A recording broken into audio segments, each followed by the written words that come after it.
Olá, bom dia. Tudo bem com vocês, galerinha do sétimo?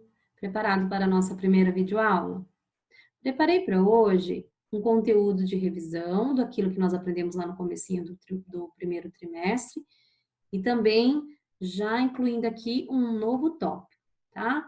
Então, vamos recordar o que nós aprendemos até aqui.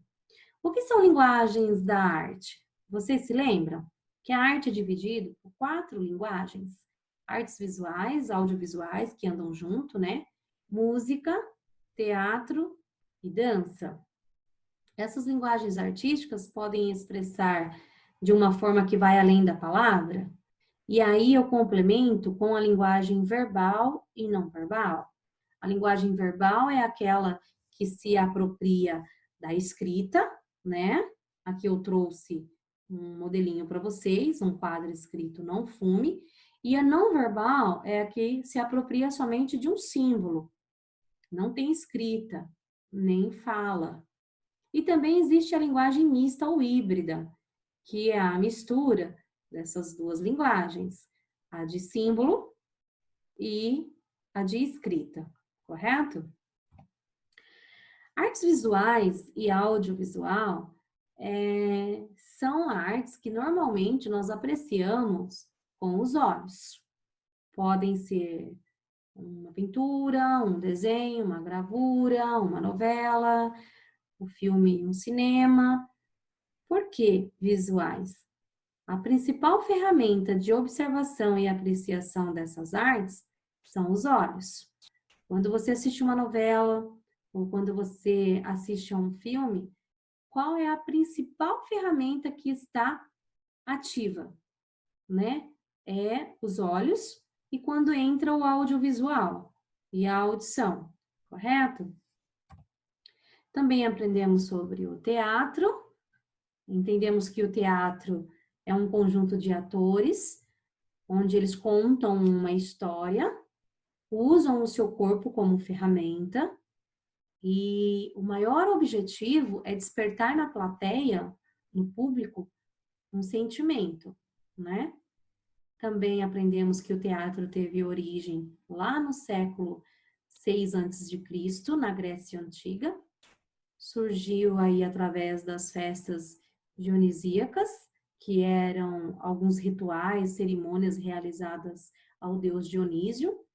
Foi quando Téspes, um homem que participava desse evento, ele se apropriou aí de alguns cachos de uva, subiu em uma bancada e se fez passar por Dionísio. A princípio, as pessoas ficaram assustadas quando ele gritou assim: "Eu sou o Dionísio", porque até então, naquela época, quando havia uma apresentação de teatro, eles tinham que usar máscaras para ficar bem definido qual era o personagem, e também não era qualquer um que podia participar dessas peças teatrais. Mas daí então, Téspes, por sua atitude corajosa e espontânea, ficou conhecido como o primeiro ator, né, da história do teatro. E dentro da linguagem teatral, nós também aprendemos que existem diferentes profissões. Muitas vezes a gente acha que no teatro existe somente o ator, o escritor e o cenógrafo, né? Mas tem muito mais profissões por trás disso. Tem o sonoplasta, o iluminador, o maquiador, tem o figurinista, enfim, são vários profissionais envolvidos para que uma peça teatral aconteça.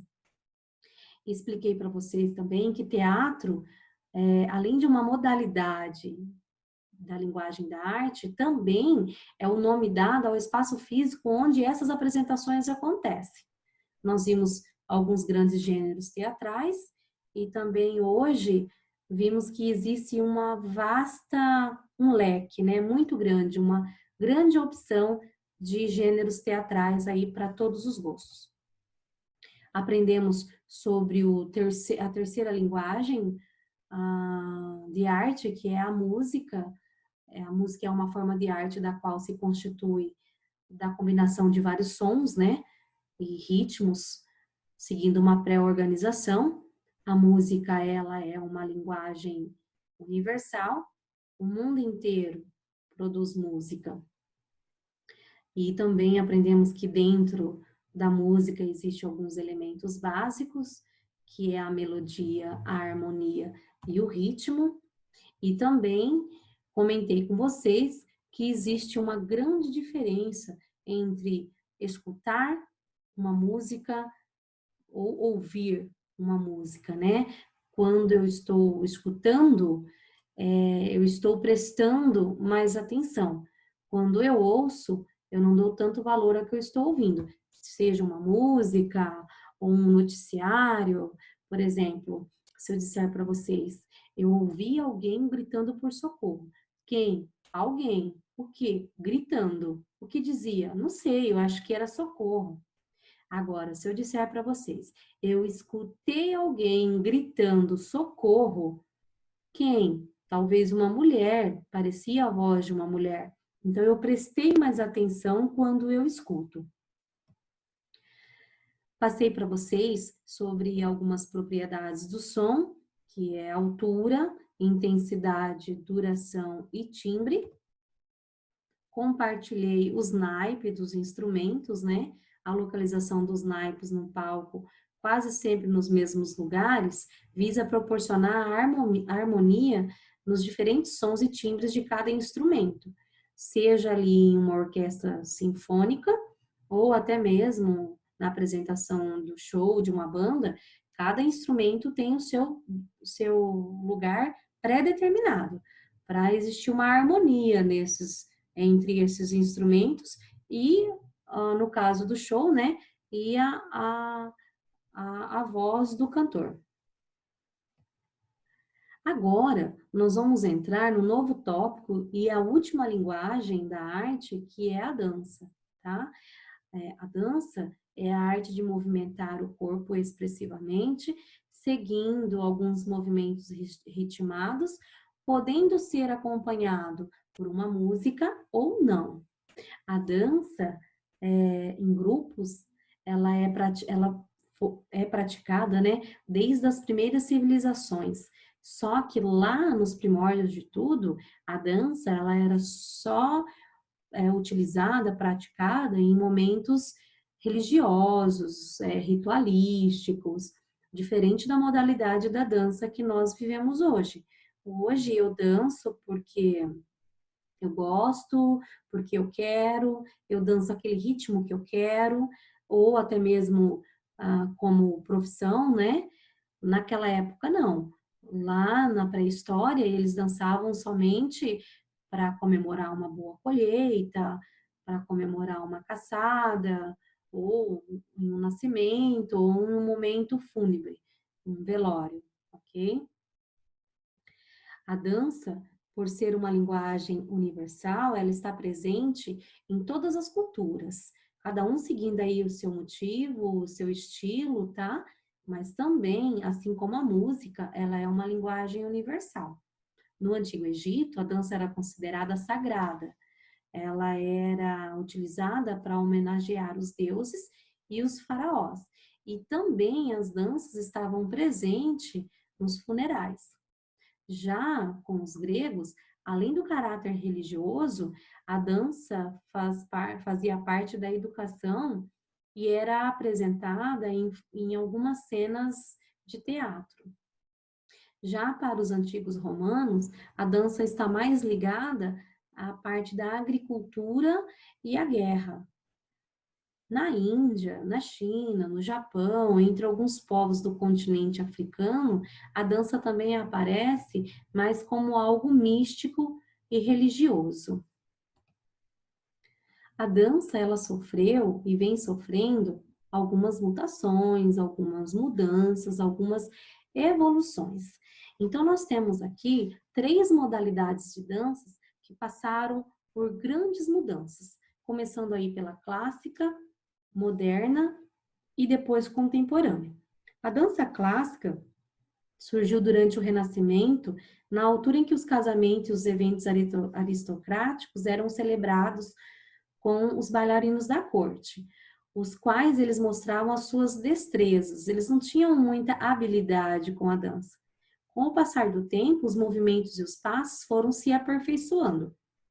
Já no século XVIII, houve uma maior atenção para a dança e a música. As bailarinas sentiam a necessidade de algumas roupas mais livres, que não limitasse tanto os seus movimentos ali na dança. Porque até então, a vestimenta eram saltos altos e roupas, saias, vestidos bem compridos. E isso limitava elas um pouco. E aí, foi aí que Marianne Cops de Camargo, uma bailarina belga, ela começa a se impor na história da dança clássica. Ela diminuiu aí a altura do salto dos bailarinos, né, das bailarinas, também diminuiu aí o comprimento da vestimenta, da saia, ela colocou até a altura do joelho.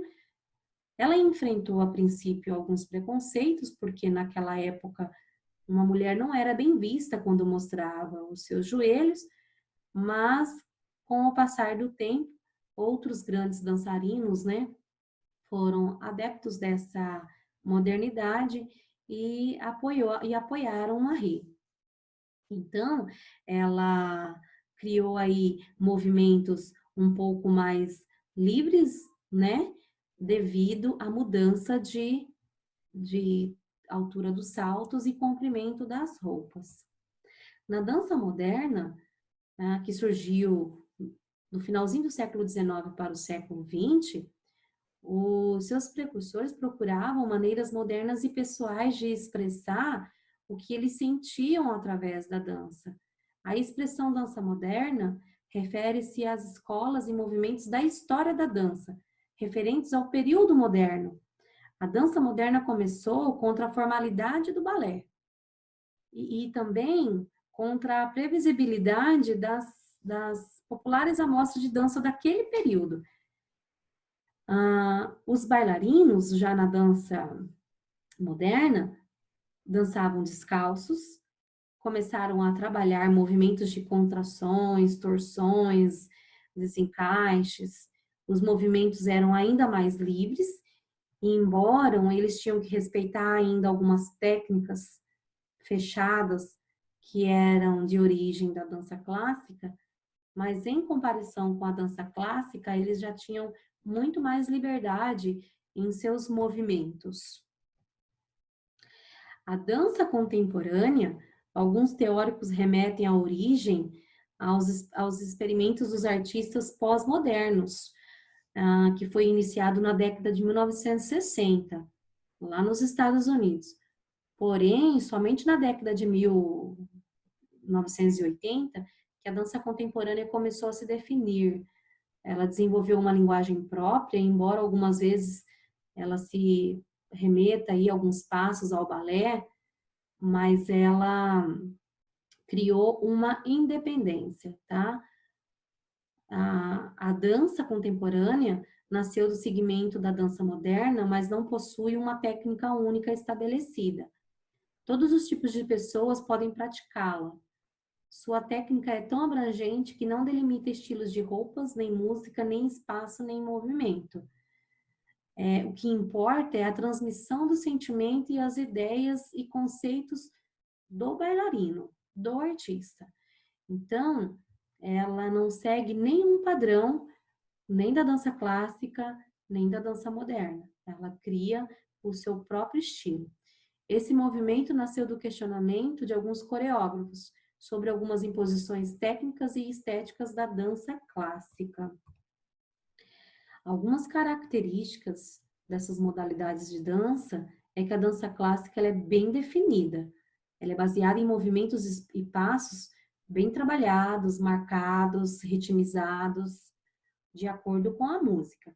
A dança contemporânea caracteriza-se pela criação de novas técnicas, mostrando a verdadeira face do mundo contemporâneo, onde a violência passa a ser transposta e o corpo não tem a obrigação de estar em ritmo com a música que está tocando, mas sim em expressar os sentimentos.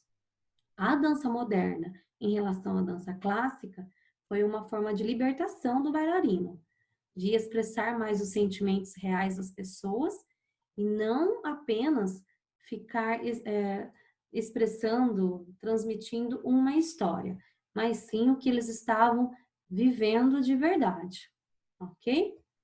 Na apostila de vocês, tem aí mais detalhado sobre os precursores da dança, os movimentos, ok?